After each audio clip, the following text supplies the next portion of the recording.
Bien, alguien dice cómo se consigue el listado de faltas. Bueno, de dos formas, muy rápido. La primera, si tienes internet, pones parlamento.gud.ui y ahí te va a aparecer una orejita, un buscador, no, para una orejita que te dice leyes. Y ahí en el buscador pones ley de faltas y ahí te va a aparecer. Y si no, mañana ya el programa va a estar en el aire y gran parte está en los informes de Gabriela Casulo. Rápidamente digo, leo un mensaje más para darle más tiempo a nuestro último invitado. En Maldonado es la ley de la selva. En el tránsito nadie respeta nada, los inspectores de tránsito no se ven, hay picadas sin cascos, sin luces, autos en espacios públicos. Los fines de semana, música alta, personas bebiendo en la calle, música fuerte, alcohol en la calle. Buen programa. Yo esto lo vi en el verano, y también en Piriápolis, llegan con el auto, levantan así, tienen unos parlantes. Sí, y no solo en Maldonado. La heladerita. Digamos que no solo en Maldonado. No, digo que esto es como venía de Maldonado. Doctor Eduardo Florio, gracias por estar acá. Muchas gracias. El doctor Florio es asesor legal del Ministerio del Interior. Usted estuvo trabajando de cara a la creación de la ley. Sí. Esto pasó obviamente al Parlamento, se aprobó, se promulgó, se reglamentó. Pero me quiero quedar con lo último que decía el doctor Ferrari y la doctora Elso con respecto a esas cuantas patas de inconstitucionalidad y a más casos planteados, o mejor dicho, parados por inconstitucionalidad que sentencias firmes. ¿Cuál es su opinión al respecto? Bueno, nuestra opinión es que la ley es constitucional, o sea, no es inconstitucional. Se argumenta que viola el principio del non bis in idem. Nosotros consideramos que en este caso no hay violación del non bis in idem porque una cosa es una sanción administrativa y otra es una sanción judicial. Ya existen ejemplos en nuestro derecho donde se aplican sanciones administrativas, por un lado, que las realiza el Poder Ejecutivo, y sanciones judiciales que las realiza el Poder Judicial, y no existe violación de tal principio. Yendo al caso concreto, ahora recuerdo el derecho tributario. En el derecho tributario está el derecho sancionatorio, que es administrativo, donde se sancionan determinadas inconductas en materia administrativa que refieren al área tributaria, y después existen las figuras delictivas que prevén justamente el mismo tipo de conductas, y nadie cuestiona eso por el principio del non bis in idem. Nosotros consideramos que son vías distintas, pueden coincidir determinadas conductas como faltas administrativas y al mismo tiempo ser delitos, en este caso faltas que son delitos de menor entidad, en el caso de las faltas judiciales que son estas.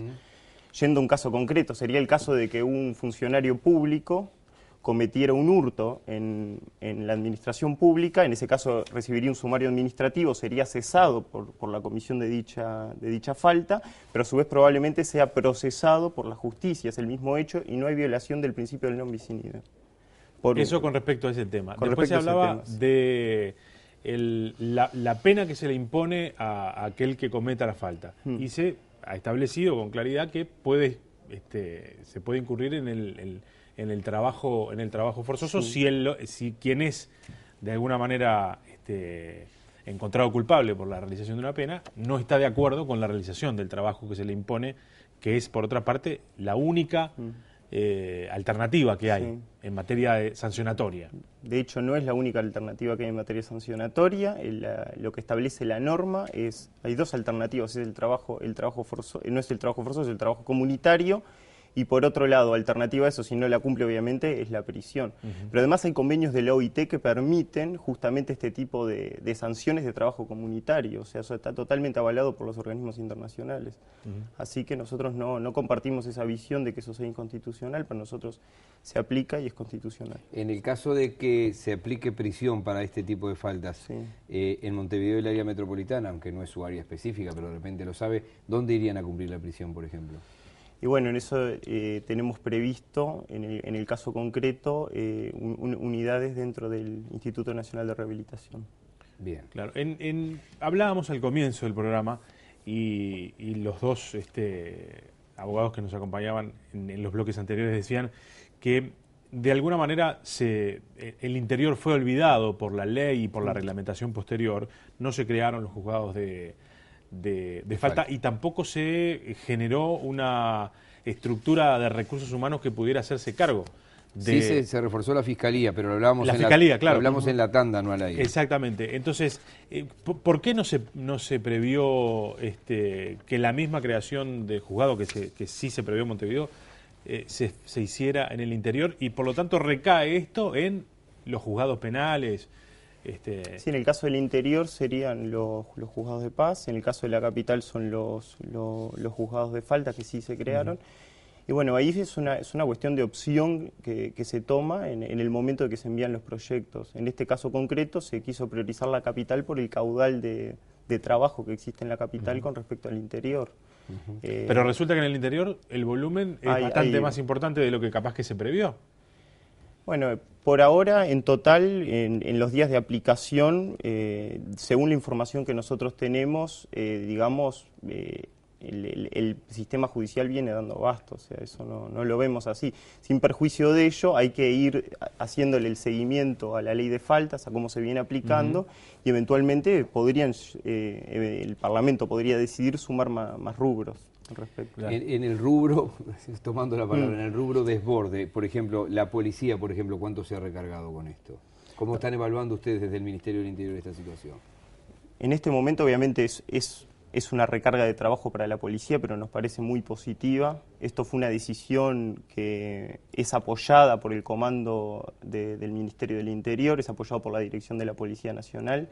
Se estaba necesitando este tipo de medidas porque habían muchos desbordes que afectaban directamente a la convivencia en cuanto a las relaciones inmediatas, en cuanto a las situaciones mínimas de convivencia, que muchas veces esos conflictos pequeños son los que derivan en situaciones de violencia mayor, lo que pueden derivar en delitos.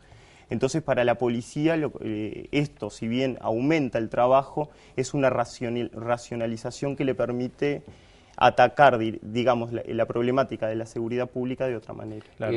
Por ejemplo, un graffiti, que a veces es un notorio daño a un edificio público o a una vivienda particular, ¿eso constituye una falta? Sí, digamos, sí, está previsto que sí. Efectivamente. Claro. Hago un paréntesis muy breve porque hoy estuve con Gabriel también, estuvimos con el diputado Fernando Amado, no tiene que ver con esto, pero se ha dado una situación muy desagradable que es que se inundó la fachada de la Biblioteca Nacional con cartelería que pertenece a Fernando Amado, a Vamos Uruguay y a Pedro Bordaberry. Sé que hasta hace poco hubo unos carteles de un sindicato que pertenece al PIT-CNT, es decir, ha habido de todo, pero esto ha sido muy notorio. Y bueno, Fernando Amado personalmente se comunicó hoy con el director de la Biblioteca Nacional y esta noche la misma brigada que pintó eso, que se equivocó notoriamente, va a limpiar la Biblioteca Nacional. Yo lo estoy contando públicamente porque esto no salió al aire hoy. Es algo muy positivo, me parece. Sin duda. Exactamente. Voy un pasito más atrás, porque me olvidaba de otros de los asuntos que se decía acá y se marcaban como posibles elementos que estarían marcando la inconstitucionalidad de esta norma. La no posibilidad del defendido de que una instancia superior a la de primera instancia, digamos, pudiera presentarse el fallo intentando, por lo tanto, revertir la primera instancia. Eso, ¿cómo ustedes lo observan? Se señalaba acá, la Constitución de la República prevé que un fallo pueda ser... Bueno, ahí está el matiz, tal vez. Más allá de mi opinión personal con respecto a este tema, o sea, la jurisprudencia de este país ha determinado, en casos similares, de que se aplica el artículo 18 de la Constitución, que dice que las leyes fijarán el orden y las formalidades de los juicios. ¿Qué significa esto? Que son las leyes las que tienen que establecer cómo se van a desarrollar los juicios, si tienen una instancia única o más de una instancia. Tenemos el caso del proceso laboral que tiene instancia única, por ejemplo, no es inconstitucional. Eso es apelable, claro. Claro, sí. Y eso es a lo que refiere justamente la Constitución de la República, y eso ha sido la posición que ha adoptado la jurisprudencia uruguaya cada vez que se han planteado este tipo de excepciones o acciones de inconstitucionalidad. Aunque está implícito en cada una de las cosas que ha dicho, hay una evaluación positiva entonces en el Por el lado nuestro, absoluta. ¿Y cómo ha ido evolucionando la todo? Sin duda, sí, nosotros venimos trabajando este tema hace tiempo, lo veníamos pensando, lo anunciamos en la Estrategia por la Vida y la Convivencia el año pasado, y bueno, estamos trabajando, y bueno, y hay que ir llevando paso a paso las cosas. Con respecto una última, Gabriel. Sí, una última. Con respecto a algunos de los aspectos que se trataba acá, ¿ustedes tienen establecido, hay datos sobre cuando alguien finalmente hay una sentencia sobre alguien que tiene que tomar, tiene que ir a hacer trabajo comunitario? ¿Todos han accedido a ir? ¿Ha habido algún caso de alguien que ha decidido, no, yo prefiero ir los mismos días que se me impone de trabajo comunitario ir preso? ¿Tienen datos en ese sentido? Sí, acá en este momento no tengo los datos. Yo creo que hubo un par de casos, pero en su gran mayoría todos cumplieron. Sí, cuando hubo sentencia y no se presentó la excepción de inconstitucionalidad, fueron y cumplieron el trabajo comunitario. No hubo inconveniente. Pero en un par de casos sí, gente que decidió no hacerlo. Yo tengo entendido que sí, pero tendría que relevar los números. Un último mensaje, no tiene que ver con esto, pero dice, me llamo Ernesto Cuadro, cumplo funciones como inspector de tránsito hace 27 años en la ciudad de Pan de Azúcar, 27 o 21, pero son más de 20. Algo habría que hacer en el tránsito, se pierden vidas, los conductores no se detienen a la orden de pare. Doctor Florio, le agradecemos mucho su presencia acá, porque queríamos obviamente tener la visión del Ministerio del Interior, una evaluación más que la visión, y también la visión técnica, legal. Sí, porque los recursos están empezando a caer y capaz que la Suprema Corte se expide en uno u otro sentido, y ahí habrá que ver. Habrá que estar a eso. Claro. ¿Usted está viendo lo mismo que yo estoy viendo? Ay, terminó Nogueira. Terminó Nogueira, terminó el programa. Buenas noches, disculpe, terminó Nogueira. ¿Pero y qué hace Mimi? Estaba esperando que terminara el programa, Nogueira. Tengo que hacer una consulta. Bueno, tiene un abogado acá. Tengo que hacer una consulta muy importante. Bueno, no te entusiasmes tanto, mi amor. ¿Viniste solo? No vine a conversar. Diablos. Bueno, no, ¿sabés? La falta, estaban hablando del código de falta, me viene corriendo. Sí, ya lo veo. Ley de falta. La ley de falta. ¿Cómo me calenta? No, pero no. Pero vestirse de mujer es una falta, está en el código. Como dice la policía, proceda. No, mentira. No, proceda. Vístase de mujer que no hay problema. Ah, no hay problema. No hay ningún problema. Ay, qué divino. Entonces hay programa esta noche. Hay programa hoy. No, tendría que sacarlo del digesto municipal también del carnaval. En el carnaval está prohibido vestirse de mujer. Ay, está prohibido. Pero se viola flagrantemente entonces. Porque... Sí, y por eso voy tanto al carnaval. Por eso voy tanto al carnaval. Bueno, me voy. Terminen el programa. Bueno. Hasta luego, Nogueira. Mimi Coito. Se viene el básquetbol. Después del básquetbol, 2 por noche. Y no es una falta vestirse de mujer. Norma y Mimi Coito. Qué locas que está esta gente. Mi Dios. Bien, gracias, doctor. Gracias. Juro que no estaba previsto. Gracias, Gabriel Romano. Gracias a ustedes y gracias a todos los compañeros en BTV que hacen posible esto y obviamente a los avisadores que confían en este producto y en este programa. Hasta la semana que viene.